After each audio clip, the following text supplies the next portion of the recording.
Hump.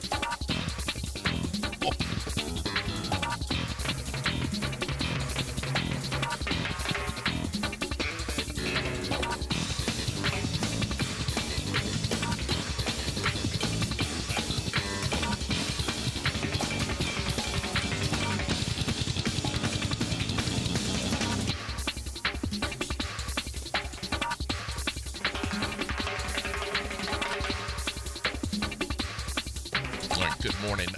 I should have started the Facebook question of the day this morning about the fact that today is National App Day, and I'm so curious. And you can drop it right here in the comments this morning. What your favorite app is?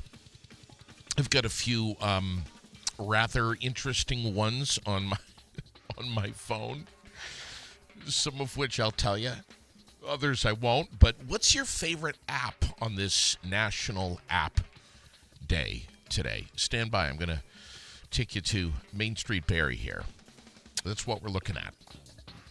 Rain showers. A flood watch that starts at 1 o'clock this afternoon. Goes until 7 a.m. tomorrow morning. Good morning, Chris, Glenn, Linda. Are you serious? That's all we have tuned in this morning? What?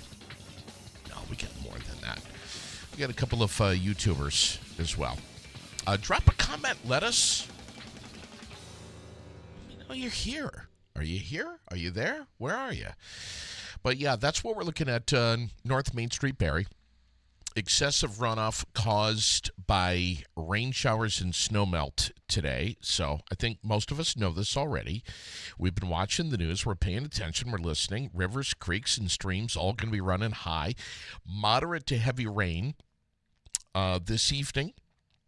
Well, really this afternoon and this evening. Up to 2.5 inches of rain.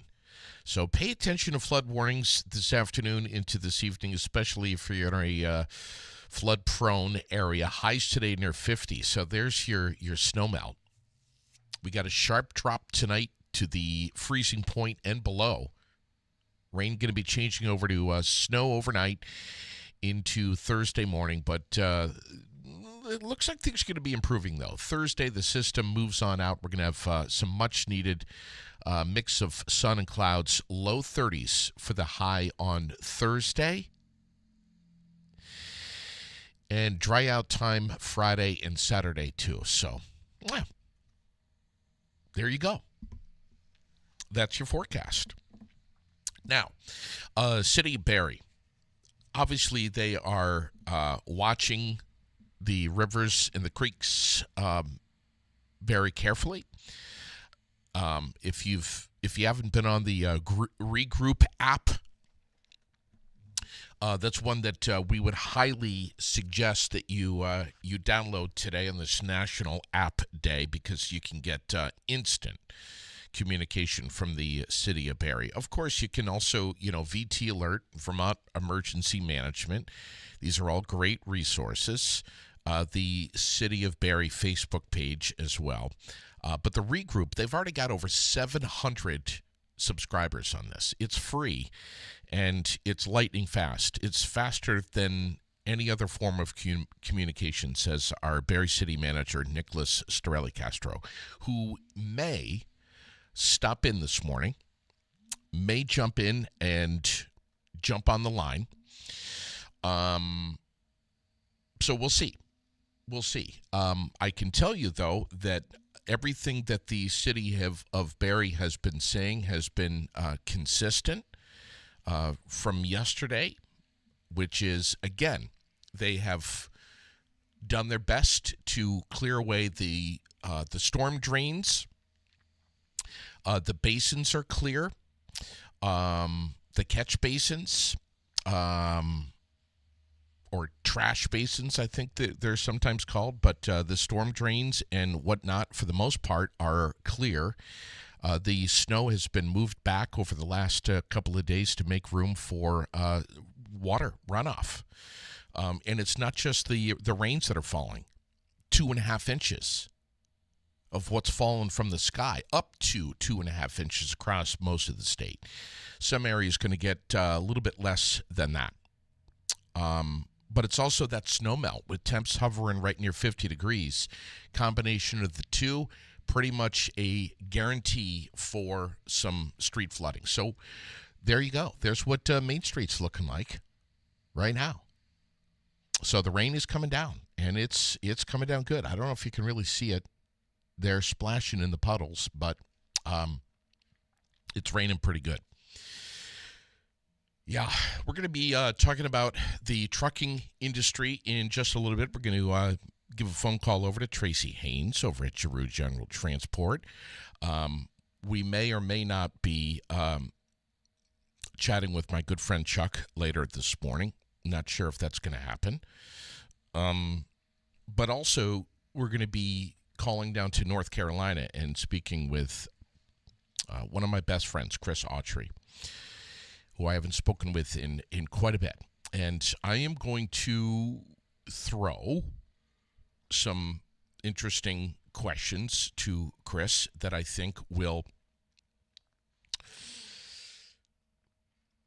invoke some emotion amongst us. We'll see. We'll see. That's coming up this morning. Yes, Veggie Van Gogh happening Friday. Thank you, Joe Edson, for letting us know about that. Friday, starting at 9 o'clock, goes till 10:30 up at the Barry Auditorium. What is Veggie Van Gogh? Well, the Vermont Food Bank started this, I think, help me out, Joe, right around COVID. And it's basically an opportunity for you to pick up some free food. There's no prerequisites. There's no applications. There's no registering for this. There's no requirements. You just simply drive up to the Barry Auditorium, get in line in your car. You don't even get out of your car.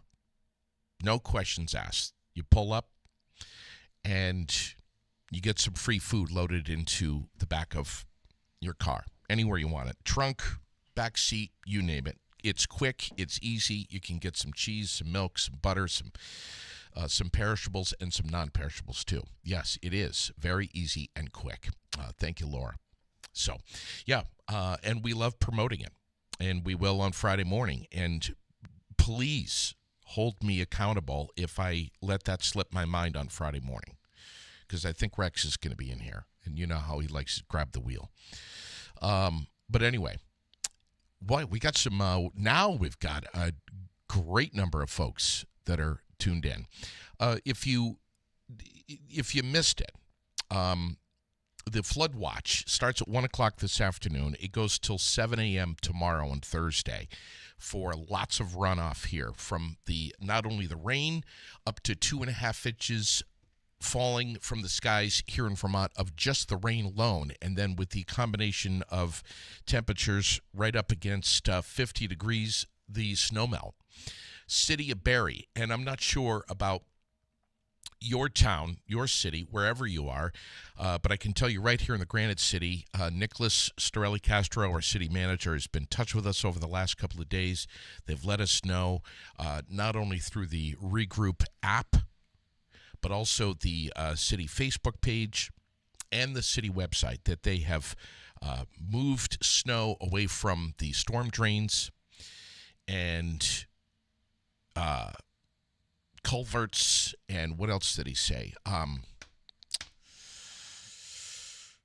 Sewer drains. And they're going to be obviously watching things, and they have been, and they are right now watching the river levels and watching all of the basins and all of that fun stuff that, frankly, our city of Barry has really become so good at it. So Public Works is busy. Pretty much all departments are busy this morning, watching very carefully not only what's fallen from the sky, but just how much water is collecting on the roadways.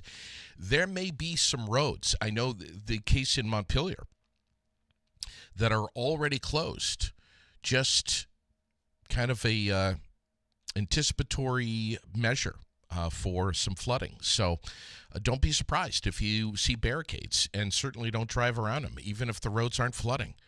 Don't be an ass. Okay, be careful, please, today. Again, the flood watch starts at 1 o'clock this afternoon, goes all the way to 7 a.m. on Thursday morning, and that flood watch could be changing to a warning. So keep that in mind as well. Again, I think that if there's some good news here, a little silver lining, is that this system is not going to be lasting very long. I know the rain showers and what's left of it is supposed to be changing over to snow tonight as we get at or below the freezing point late tonight. We could have some snow through the overnight. By Thursday morning, you could have some snow on the ground. And, of course, that depends on where you are. Might be a little bit, might be, a couple of inches. If you're in the valleys, if you're in the hills, it's different for everyone. But for the most part, things are going to be clearing out. We're looking at a mix of clouds and sun tomorrow. Temperatures a little bit more seasonable. I think, what was I saying? Lower 30s for the high on Thursday. And, again, more dry out time on Friday and Saturday as well. So the good news here is that this soaker isn't going to be hanging around for a long time. What are we saying about the regroup apps?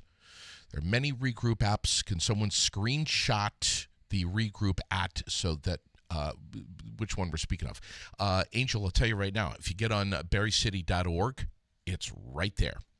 Get on berrycity.org, and our local Berry City regroup app link is right there on berrycity.org. Yes, Laura says, my husband works for the street department. They're doing what they can to prepare as much as they can. And very true, and they have been.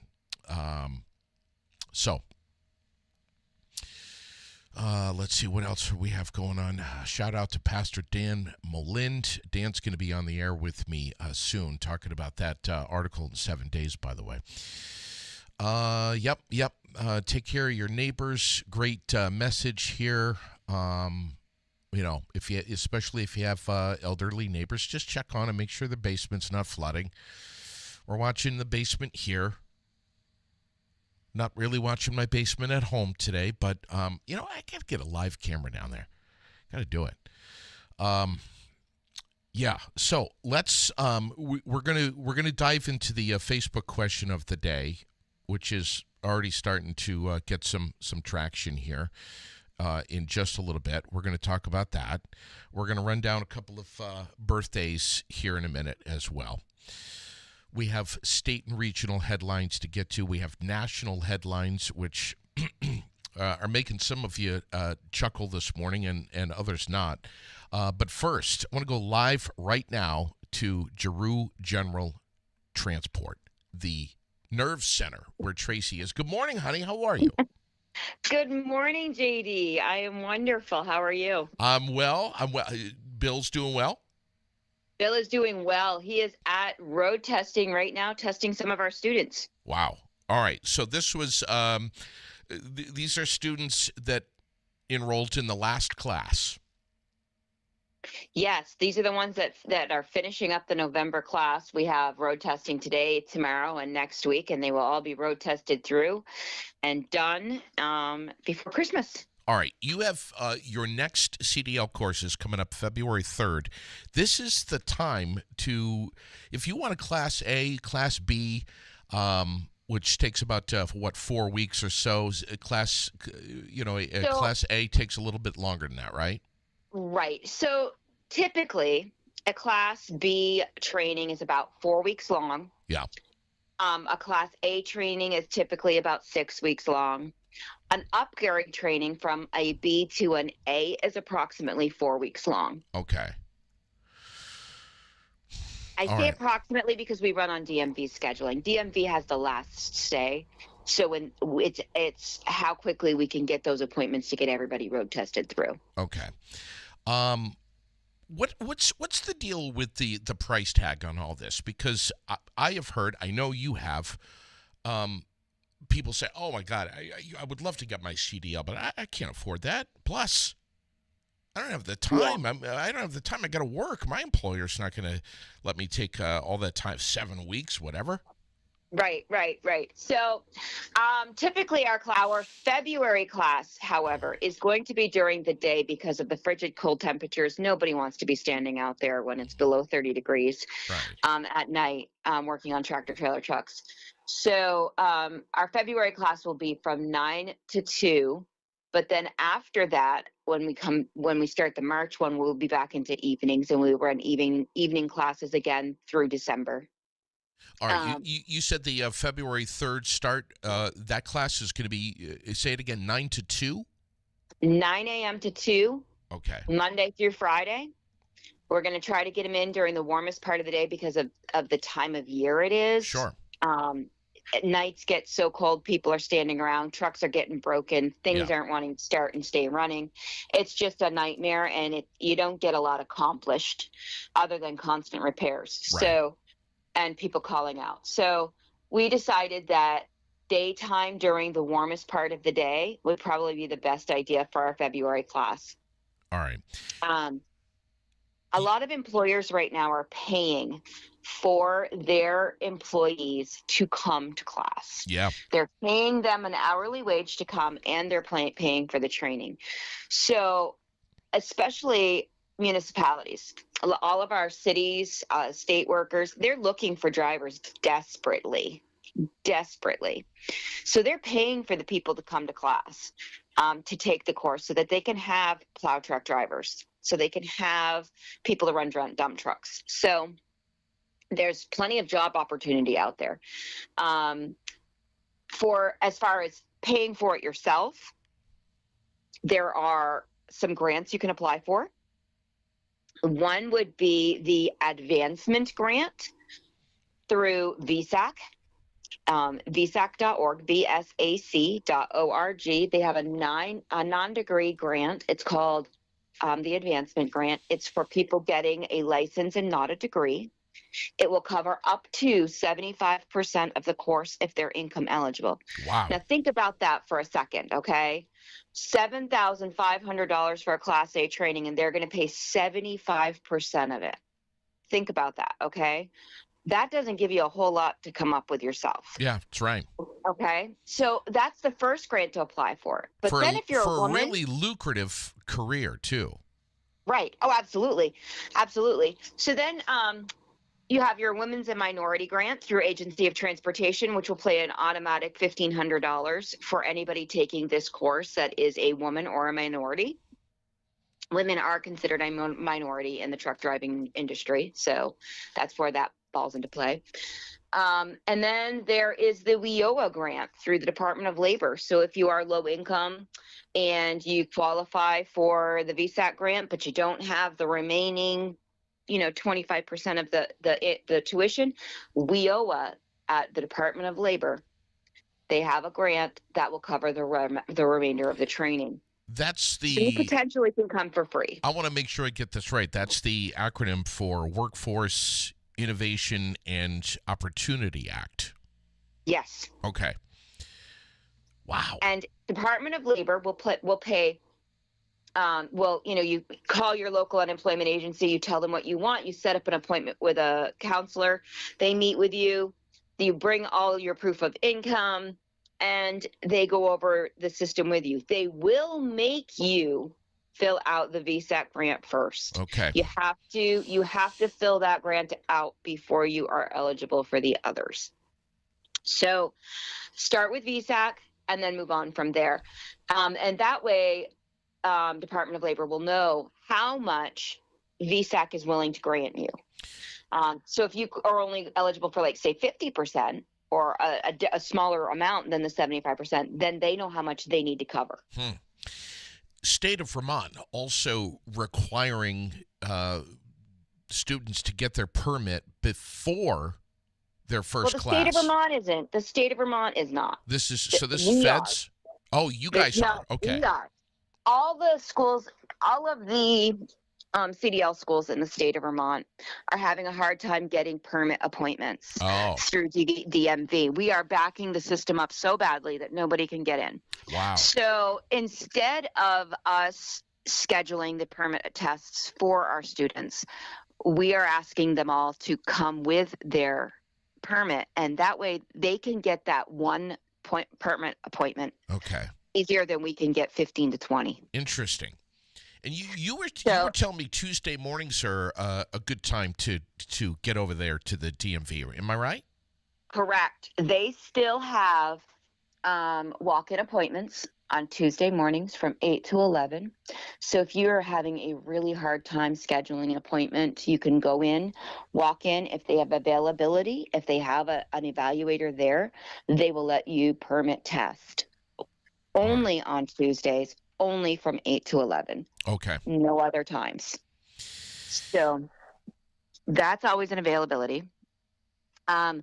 You cannot pick up your permit without your DOT card. Your DOT card is your medical card that you need. We strongly suggest going to Dr. Heather Conley right on River Street in Montpelier. She's worked with us for years.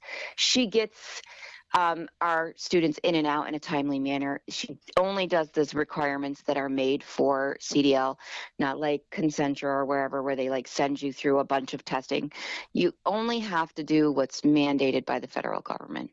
So it's a super easy test. You go down, they measure your neck, they check for drug altering, mind altering drugs. They check for diabetes, high blood pressure, eyesight, reflexes, things like that. You don't even have to get undressed. So get your DOT card. It really doesn't take but making a phone call, going down 20 minutes of your time, maybe. Get it done. And then when you go down to get your permit, they're going to ask you they're going to ask for it. You have to show them your DOT medical card. When you have your DOT medical card, they'll hand you your permit if you pass that test. If you pass that test and you don't have your DOT card, they're going to hold that permit until you get one. Okay. Listen, February 3rd is going to be here. I know it seems like a long way away, but it really isn't. And the time to go and get this your book and start reading it is right now. Yeah, now. Like you can get the CDL manual now online through the Vermont DMV website. You can get it read to you on there. You can read it from there. You can print it from there. Okay. There is even practice tests that you can take for free on the Vermont DMV website to practice taking your permit test. So you know what the questions are going to look like, what they're going to be like, and you can keep practicing those tests as many times as you want until you get them right. Interesting. And then you will be prepared for what the wording will be like at the Vermont DMV when you go down there to take that permit. It's the exact same questions, just shuffled up in different orders. You've seen people, frankly, wait too long and get disappointed that they've run out of time to get their shit together before this course. And absolutely, you're saying this is the time right now. Right now, permit tests book way out. So if they schedule their permit test now, it's going to be weeks away. Mm-hmm. It isn't going to be right away. And if they fail it that first time around, they have to have time to retake that before class. And again, retakes are going to be booked out. They're not going to be that day, the next day, maybe not even that week. It probably won't be for 2 weeks. You've got to plan and prepare for it before. Don't wait till the last minute and think, I'll just run down and get it tomorrow. I know what I'm doing. That's not going to cut it. Of course, folks can check out Giroux General Transport on Facebook to get information, but probably the best way to do it is to just pick up the phone. I'm going to drop your phone number here in a second and just give Tracy a call. You're always there. You're always answering your phone. You're always answering questions. And I just want to be honest here. You have answered a lot of really dumb questions Yes, I have. that I have asked. So let's tell folks there isn't a dumb question that you haven't heard yet. So if you have any That's right. questions, Any questions at all? anything, don't be And afraid. it doesn't matter what time, because the office phone goes right to my cell. So I answer the phones. I've had people call 6:30, 7 o'clock in the morning. I've had people call 10 o'clock at night. I still Yeah. answer the phone. So if I'm not on the phone with another student or in a meeting with government funding, or if I'm not, doing something that has drawn me away from my phone, Yeah. I will answer that phone. And if you leave me a message, you're going to get a call back as soon as I'm possibly free. All right. I'm going to put it in the comments too. Tracy at Giroux General Transport. And it's 279-3325. Yes. They can also go on our website. It's Vermont CDL School. I'm sorry, cdlschoolinvermont.com. And they can check out Giroux's pictures, what we're about, how long classes take, all of our descriptions online. They can also find us on Facebook. There's lots of pictures on Facebook, lots of, pictures of the range and the trucks and school and things like that, they're like, oh, where is this? What's it look like? And if you ever want to meet me at the school and, get a quick rundown of what it takes, I would be willing to do that too. Just give me a call. 802-279-3325, and we'll work something out. All right. Always love chatting with you, Tracy. We're going to be pushing this on our Facebook page and on the mic as well. Stay in touch with me. Let me know how that February 3rd class is filling up, all right? I absolutely will. Thank you so much for all your help, JD. You got it, always. Chris Autry is going to be our other caller this morning, possibly even Nicholas Storelli Castro, our city manager, who's going to be checking with us maybe a little bit later on this morning here on Aired Out.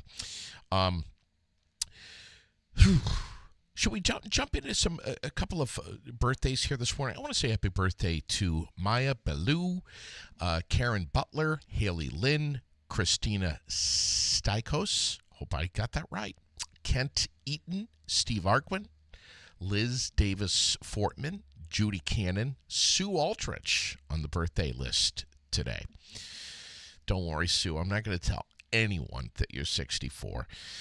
Nikki Sixx from Motley Crue. You remember, ladies. Of course you remember Nikki Sixx. 66 years old.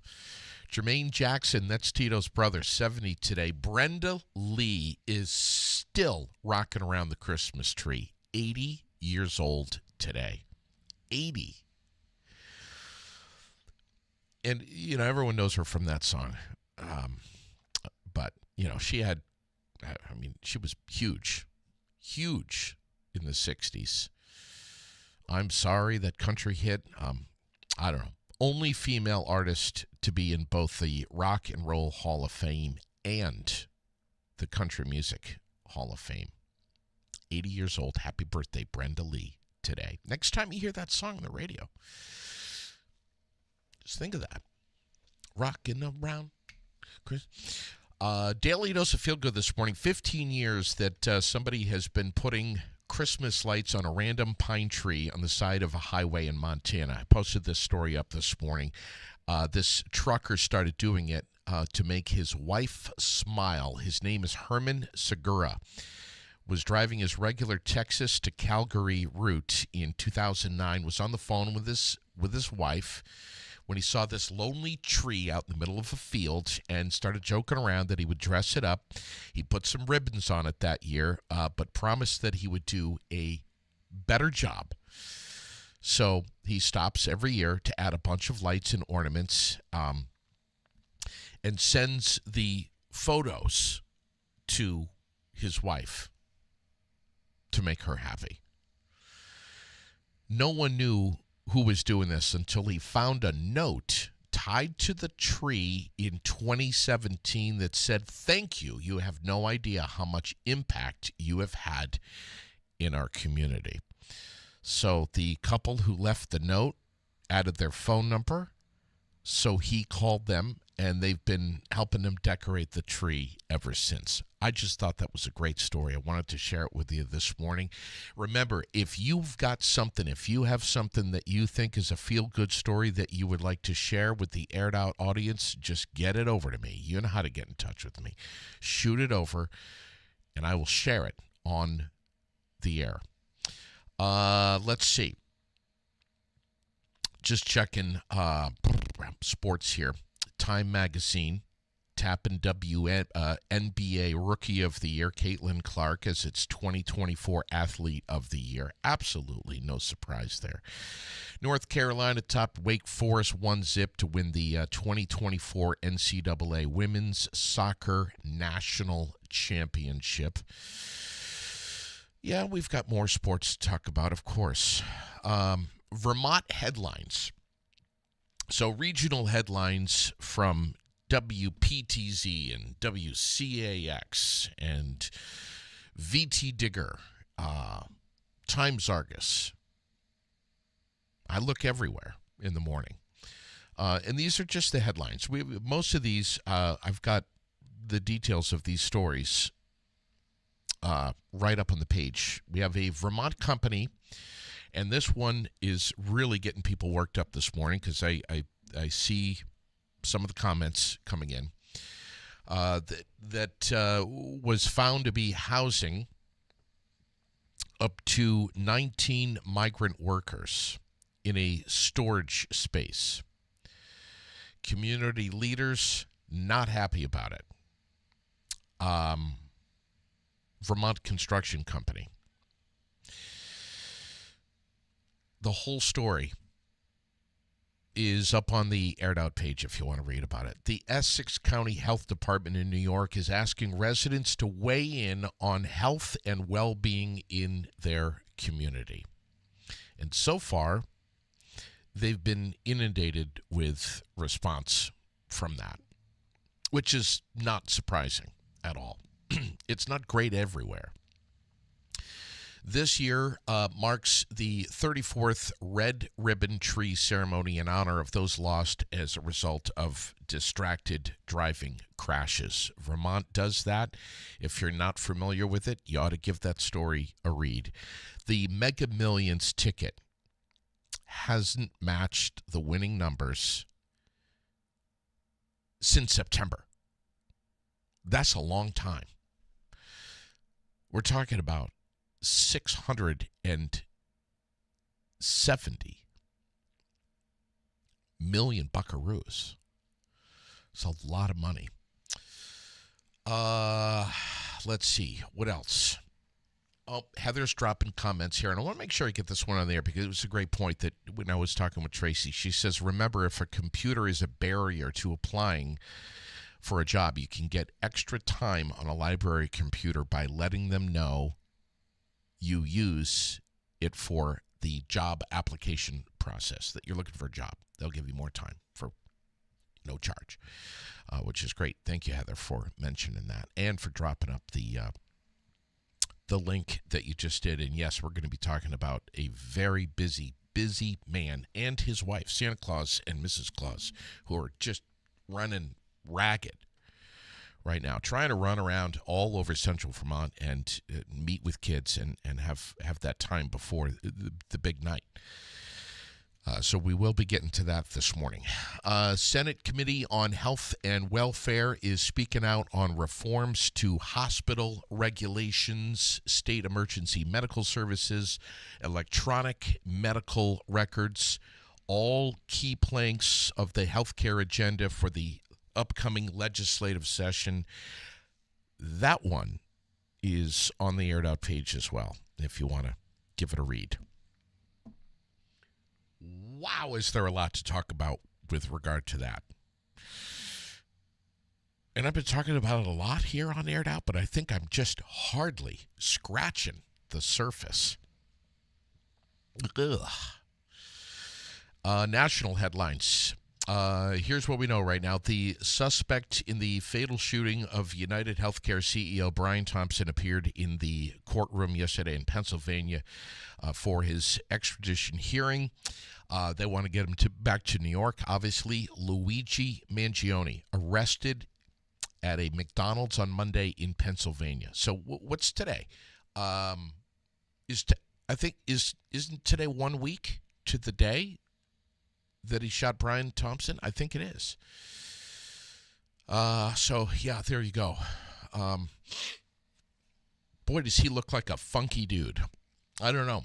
I've seen some of the comments in the media from the ladies. Oh, he can come and stay at my house. And 26-year-old, handsome guy, smart as hell, has lived a very privileged life. Valedictorian, well-spoken. Just doesn't like corporate America. He doesn't like corporate powerhouses like Brian Thompson, apparently.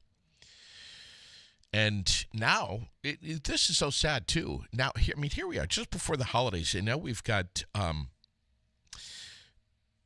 police departments all over the country that are on high alert. Homeland Security on high alert for other bigwigs, other big CEOs, not just in the healthcare industry either. So sad.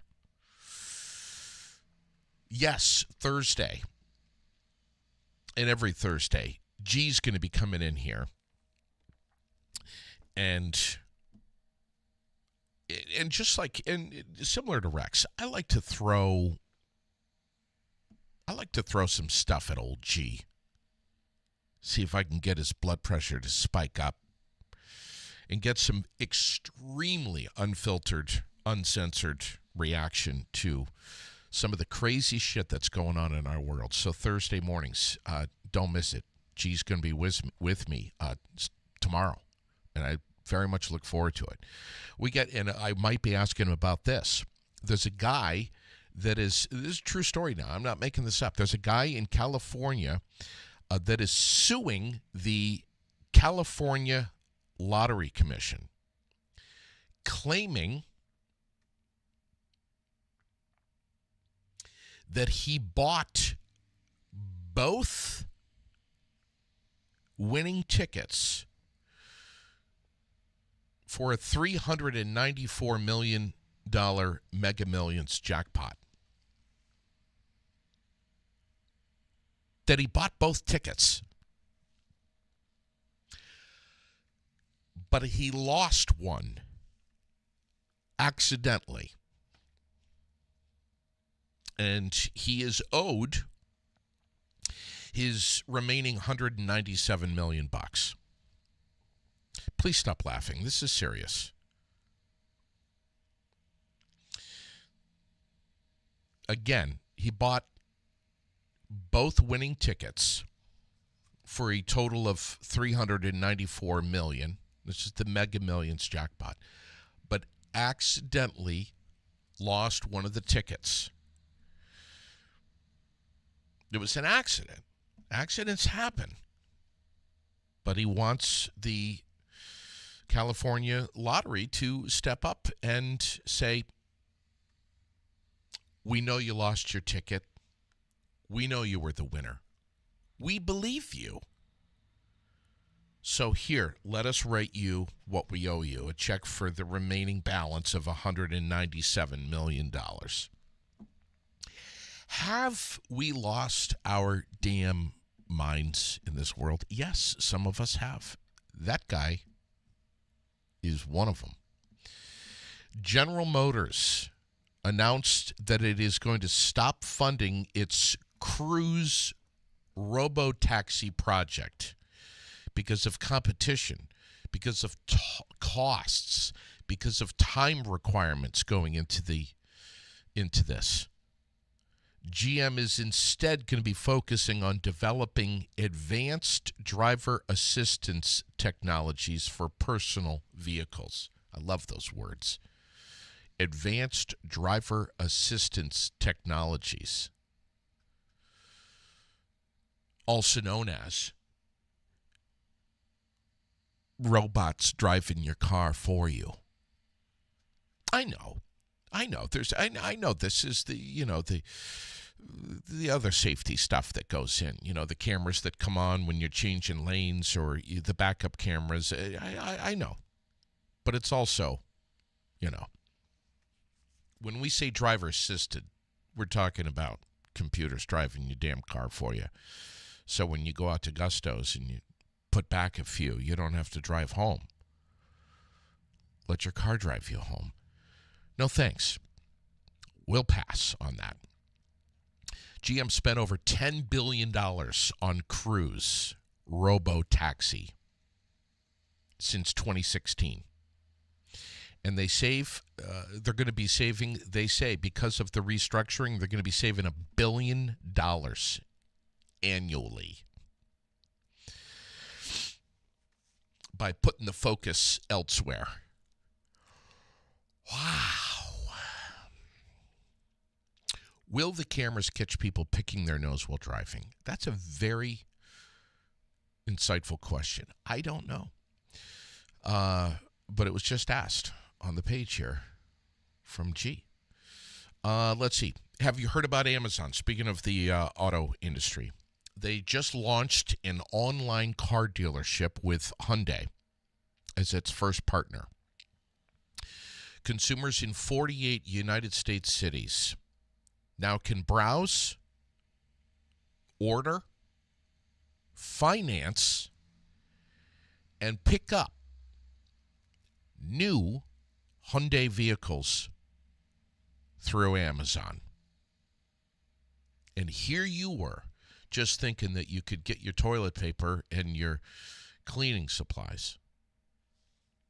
Now you can get a new Hyundai right on your Amazon account. Don't know about Prime. Don't ask me because I don't know. But I just want to remind you that Hyundai headquarters are where? South Korea. Just remember that. Just saying.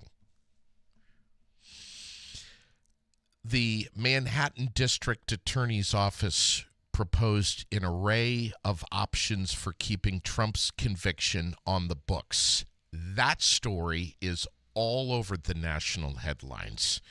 Other headlines, moving right along. A new report suggests the United States Secret Service should protect fewer politicians during upcoming election seasons and consider moving out of Homeland Security. I'm staying far away from this one. The other one that's hot right now in the nation, after being acquitted of homicide, Daniel Penny, the military veteran who choked a mentally ill man on a New York subway, told an interviewer that he put himself in a very vulnerable position but felt compelled to act. Acquitted.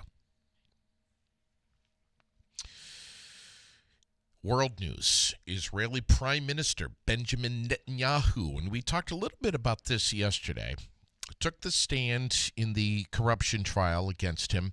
The first time a sitting Israeli Prime Minister testified as a criminal defendant. Wow. And then, separately, we've got Israel launching dozens of airstrikes into Syria yesterday. They say they've destroyed the naval fleet, and they're going to continue striking air bases and weapons arsenals. It's really going to be very interesting to see how this plays out in the courtroom. It really is. I'm going to see if I can reach our good buddy, Chris Autry, down in warm North Carolina, where he's probably out in the backyard right now, basking in the sun, catching some rays in North Carolina. Good morning, buddy. How we doing? How are you?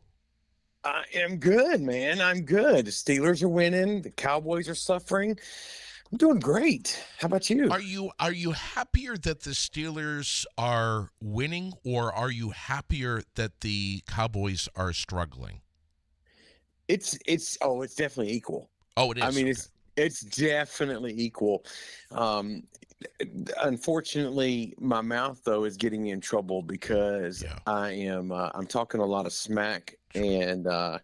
about the Cowboys, and I've evidently gone too far with a few people. So I got a lot to apologize for. I got some friendships I need to rebuild um, soon. Yeah. Now, being a man of God, being a pastor, are you do you open up the wallet and take any cash out and throw it around and say Steelers are going to win? I got $50. I got. No, because I'm too broke to even try Oh, something okay. like All right. that. All right. I might do. I might offer. I did have a Starbucks bet that I lost earlier this year. Yeah. But no, cash is a hot commodity in my household. So, Yeah. but Well, yeah, man. Tell me listen, what's going on in Vermont. I'm so happy to hear from you this morning.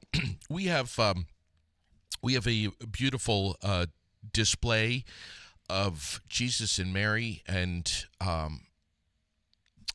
Joseph here in our front office window here at 185 North Main Street. Barry looks amazing. It is decorated. The lights are twinkling. The storefronts look amazing. Community National Bank, Nelson Ace Hardware. I mean, all of them. It just you got come on now. You got to miss this a little bit being down in North Carolina. Break it down. I miss it terribly. Okay. I sincerely mean that. I've said all along that I love snow all the way up to January 1st. I miss a white Christmas. To give you different perspective, we've got thunderstorms today, so we've already had a van move through earlier. We've got them all the way up to about 4 o'clock today. So I miss a white Christmas so bad that I can't stand it. But now January 1st rolls around, and I'm done with winter. But I do miss New England Christmas. I got some friends coming up, leaving December 22nd to spend their Christmas and in New England, and they're going to be in Vermont for 3 or 4 days. And so we've been telling them where to go, where to eat, what to experience. Wow. Enjoy all the lights. I mean, really just, and two, man, I know Pine Tree, Vermont's not real, but we just got through watching White Christmas, and so our hearts are tugged right now. But yeah, we do miss you guys, man. I miss Christmas in Vermont. Listen, I want to get I want to just sharpen the edge here just a little bit, because this is something that and I want to talk about it a little bit today and maybe a little bit later this week, but I don't want to hang out on this topic for, I don't want to drag this out for several weeks here to give it any more lift than it deserves. But I found something online that I want to read here and get your reaction on this. It says, Christmas celebrates the birth of Christ, which one might think would make it a hands-down joyous occasion. Nope. Christmas has actually been a source of controversy in the United States since the earliest colonial days. In fact, in 1659, the Puritan government of the Massachusetts Bay Colony went so far as to outlaw Christmas in order to discourage disorderly behavior that might be offensive to God. I found this very interesting.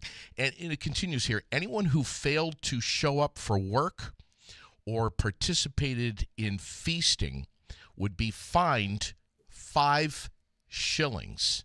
We're talking about 1659, a long time ago. The Christmas ban lasted until 1681, and Massachusetts didn't make Christmas an official holiday until 1856. Times have changed. Obviously, most of us love Christmas, even non-Christians love Christmas, and not just the lights, the trees, the wreaths, the decorations, obviously the gift giving, but the message behind Christmas, which is non-secular, I think. Would you agree?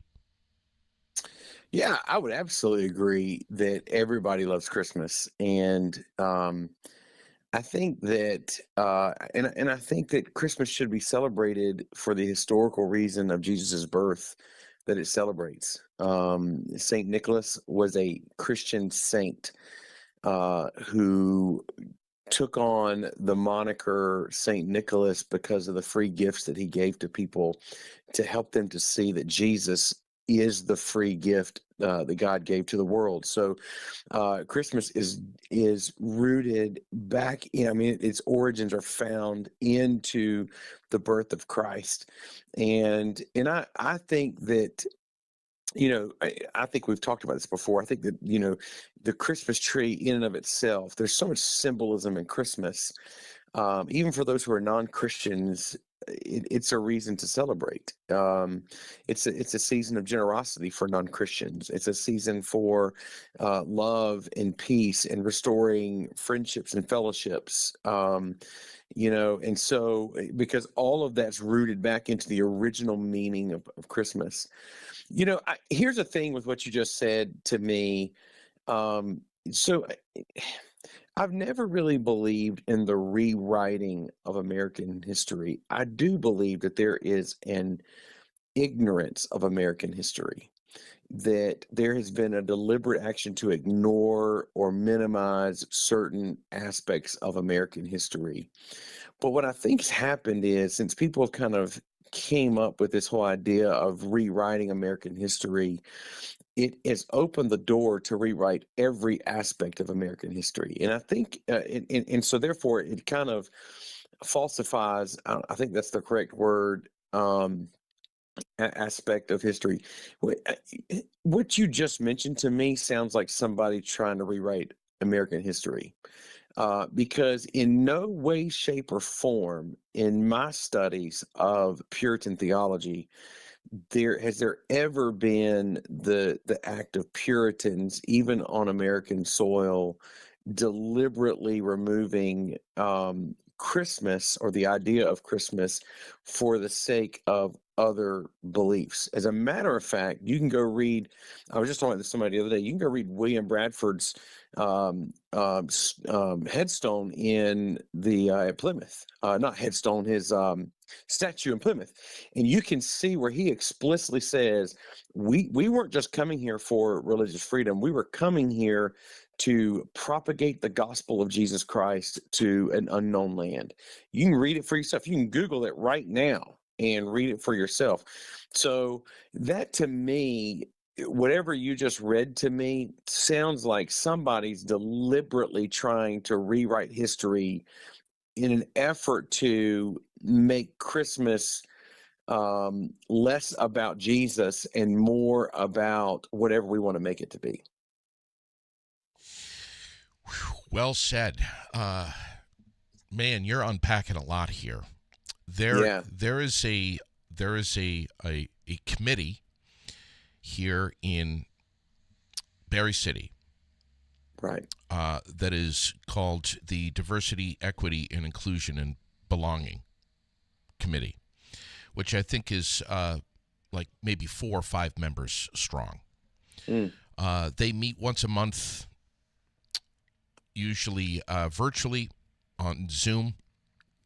We posted up the video link of one of their more recent meetings, or their most recent meetings, where they discussed in detail their thoughts and their feelings about our Berry partnership here in the city and the city efforts to dress up and decorate and celebrate Christmas here in Berry, Vermont, including the recent efforts by many, many, many Vermonters and something that was spearheaded by Jason Fleury, his daughter Katie, Jen Carbonneau, and Barry City Council, who have created, and this has been a long stemming tradition here in Barry, to host an event called Christmas for Kids, which is basically a coin drop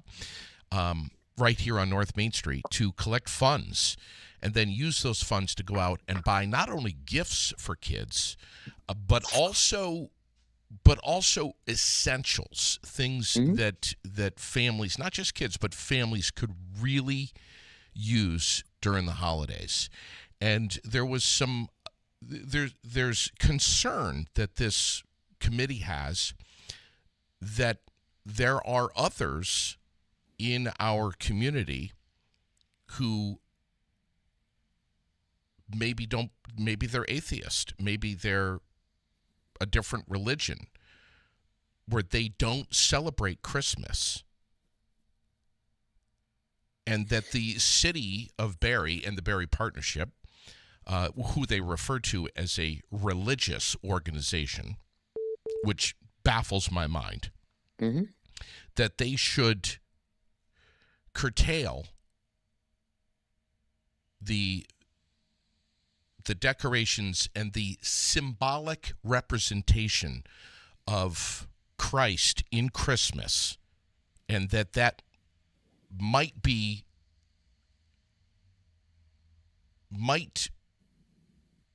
include, but not limited to, dialing back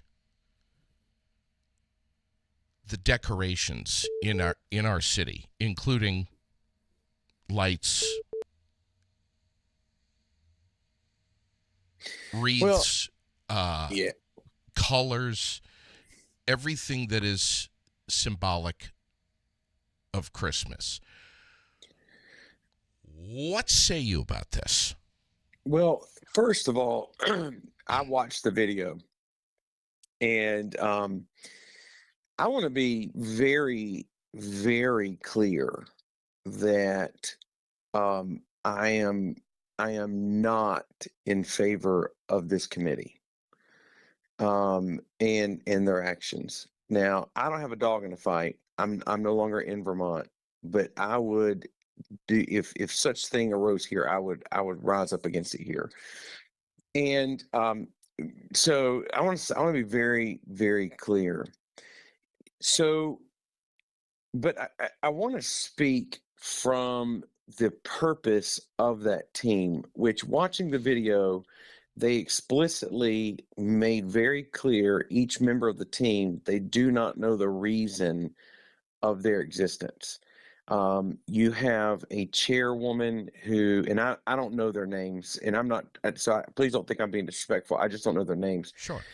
You have a chairwoman who very clearly is wanting to go farther with the purpose of this team than the rest of the members want to.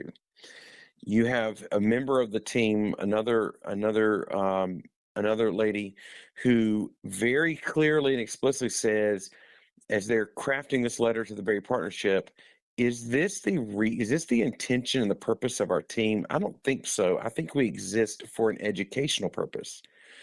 And no one knew how to answer it. And the chairwoman explicitly made comments like, well, this is what I think we should do, and this is what I know to do, and this is what's right to do. So you've got somebody who's more or less kind of going rogue, a leader kind of more or less going rogue, and you got a group of people who don't really know how to function and how they exist. If they exist for educational purposes, man, I think that is phenomenal. I think that's great. If you exist for an educational purpose, wonderful. Which means then that team, they should be involved in certain levels of, hey, let's educate the school board on certain things. Hey, let's educate city council on certain things. Let's go to the library and have some listening sessions, or are some educational sessions. Right. Like if that's how they if they exist for educational purposes, great. That's the reason they serve. But it sounds like they are shifting from education to policing.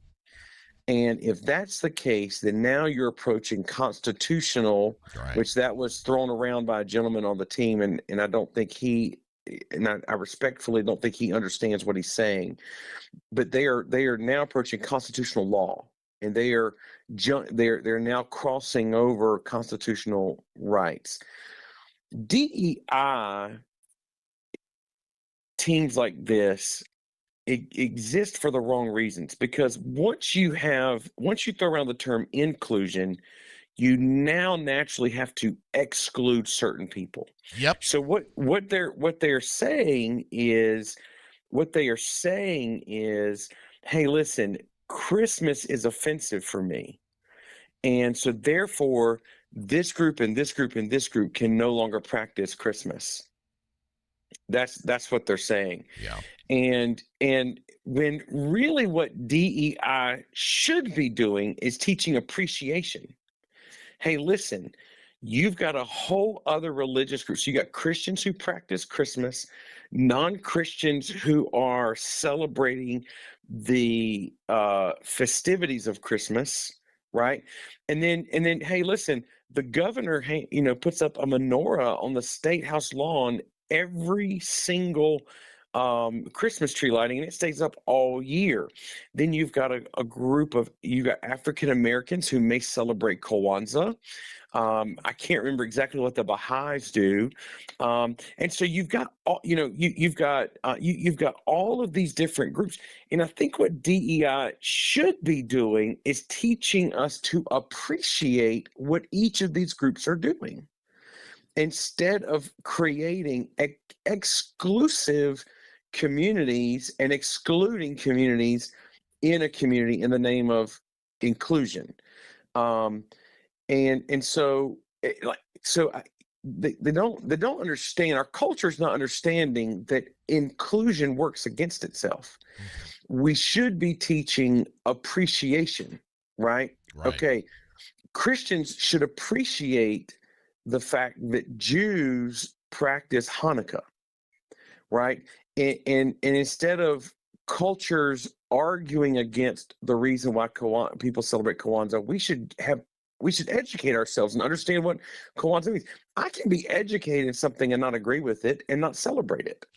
I just got a text here from someone who wants to be anonymous, but they said that there was an elementary school principal in Nebraska back in 2018 that banned candy canes in the school because they were the shape of the letter J for Jesus, and that the red was the blood of Christ and the white was a symbol of his resurrection.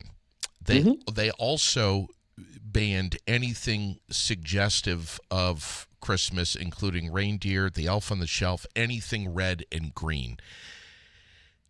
This has gone way too far, Chris.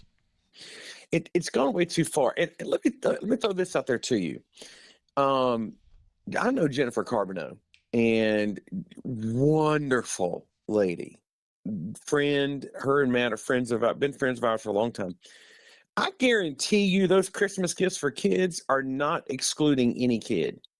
So if this kid is, if they comes from a family that are not Christians, I guarantee you that does not matter in whether or not that kid gets a gift and that family gets needs met. Exactly. Guarantee you. So what are they doing? They are practicing inclusion, right? In the proper sense. They are including everybody. Everybody's involved in this. Everybody is getting needs met. What are they doing? They are taking a kid who is excluded, maybe because of poverty or whatever, and they are including them in the rest of the culture the way inclusion's supposed to work. And why are they doing this? Because deeply rooted, Jesus is our precious gift, and he was given freely to us for our salvation and our restoration. And so And so I am just confused by all of this. We're going to, in the name of inclusion, exclude certain people. Just doesn't make sense. It was even suggested by a counselor, city councilor, that Christmas for Kids, this amazing campaign that's been going on for roughly 20 years here in the Granite City and was enormously successful. Again, just last weekend in the sum of near $7,000 raised in a matter of hours, that the Christmas for Kids be possibly re-examined and maybe renamed December Gifts for Kids, taking the word Christmas out. Christmas will not be de-Christmased by anyone here in our community or frankly anywhere. I think anyway. I hope anyway. Well, let me be very so all right, let me be very blunt. If that's the case, if the city or this team, which this team falls under the accountability of the city council, correct? Correct. Then they are practicing overstep and they need to be very careful because they will lose in a court of law. And it is not their role or responsibility to it is not their role or responsibility to police the decisions of individuals and how they celebrate Christmas. They will overstep, and city council should be held accountable for that. Legally speaking, should be held accountable for that. Thank you for coming on, buddy. Yeah, man. God bless you. And I God bless you, man. Hey, I love you, man. Love your family for me. Y'all have a good Christmas. I will. And you as well. I hope you can come back up here and sit down and share a mic with me sometime, buddy. It looks like I'm going to be up there at the end of May. Okay. We're coming to Vermont on vacation to hang out. So, all right. Man, I can't wait. I can't wait. So get Vermont warm for me, okay? Well, brother, we love you, buddy. Love so you too, much. buddy. Chris Autry, checking in with us this morning, live from North Carolina. Great guy.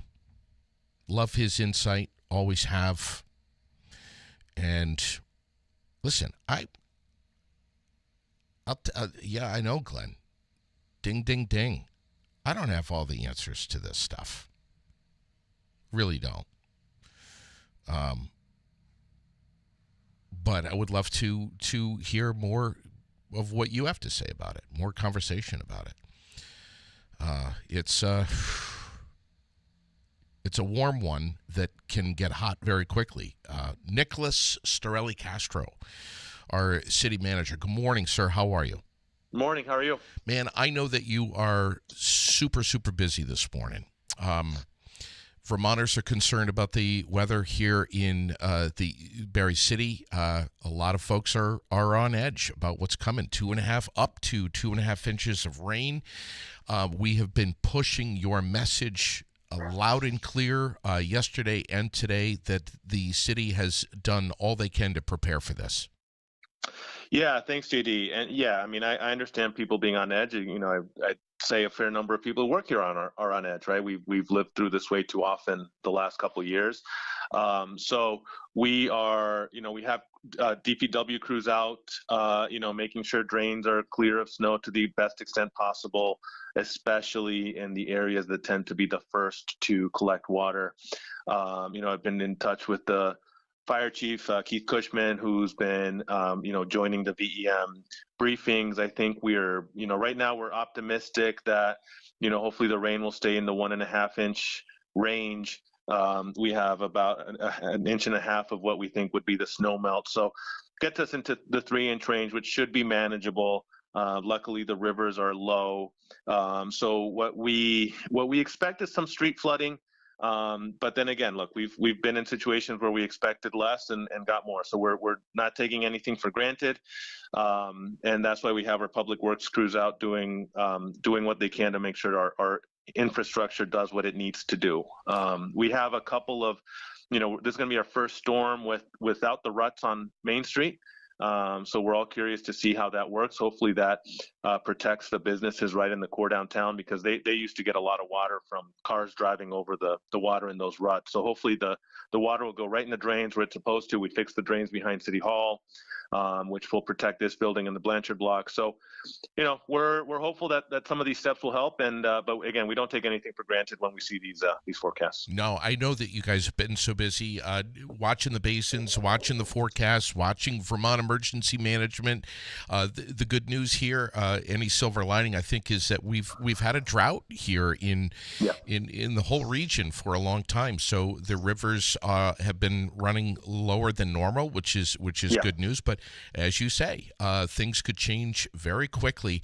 It was just about a year ago that we had some pretty major flooding right around Christmas. December 18th, not that I'm counting, but we it was a similar situation, a lot of rain coming through at that point. The real issue, that event really helped us see things develop in slow motion. Right. And what we saw from that event was that our main issue was the Berlin Street Bridge. And that bridge was a couple inches from not letting the water through, because there was some debris trapped, and that became the real focus point where we were really holding our breath.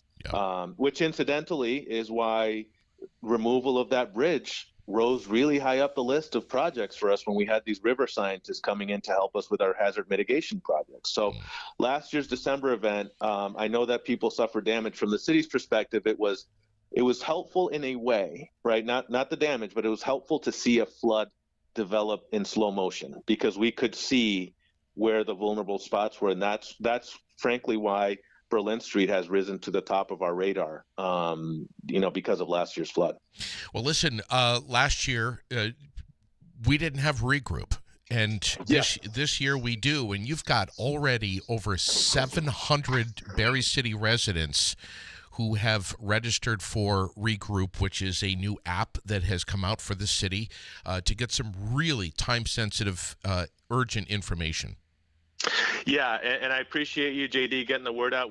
I'm just checking it now. We were up to 749 friends and neighbors of Berry City who are getting alerts on Regroup. I think I encourage people to do it. The reason, some people have told me, well, I already get VT alerts. Well, let me tell you, I can't guarantee that we're going to send VT alerts for every message, and I'll tell you why. Because you're talking to the person who sends these messages, right? So if I'm not, if I'm not at a laptop, if I'm out of town or whatever, and I need to send a VT alert, I can't do it if I don't have my laptop with me. I can send you a Regroup message from my cell phone. So, right. I really encourage you to do that. It comes up as a notification on your phone, just the same way as if you get a text message. And it's not just for flooding and for winter parking. I mean, we were able to send people out information about how to read their new property tax bill, right? Things that are that you may not find otherwise unless you're looking for it. So it's free to download. It's free to use. It's a little bit clunky to implement on your phone, but we've put out really detailed instructions on our website on how to do it. Just follow them closely. And look, 749 people have done it. So I have faith that if you try it, you'll do it. And I think people have been happy with it so far. All right. Thanks to all departments that are working overtime, our road crews, everyone, public works, public safety, everyone, our first responders. And listen, I said earlier this morning, it's possible that you could see some barricades up in Berry City. Yeah. And if you do, whether there's flooding on the other side of that barricade or not, stay the hell away from it. Yeah, I appreciate you mentioning that, JD. I mean, please respect barricades. Please respect road crew instructions. We don't do this. We don't put barricades out for out of fun. We do it out of necessity. You may not see the need for it, but there is a need for it. We do it as a last resort. So if you see a barricade out there, please respect it. If somebody with a city on our city road crew, a police officer, firefighter tells you not to go somewhere, don't do it. So appreciate you mentioning that. That please respect the barricades and please respect the crews out there. All right. We got our fingers crossed. Thanks for checking in with us this morning, Nicholas. We appreciate you very much. Thanks, JD. Take care. All right. Nicholas Storelli Castro, our city manager here in the Granite City, live this morning. Community calendar, it's jammed. There is so much going on. I mean, all you have to do is have Facebook and just click on events, and you can see everything that's happening.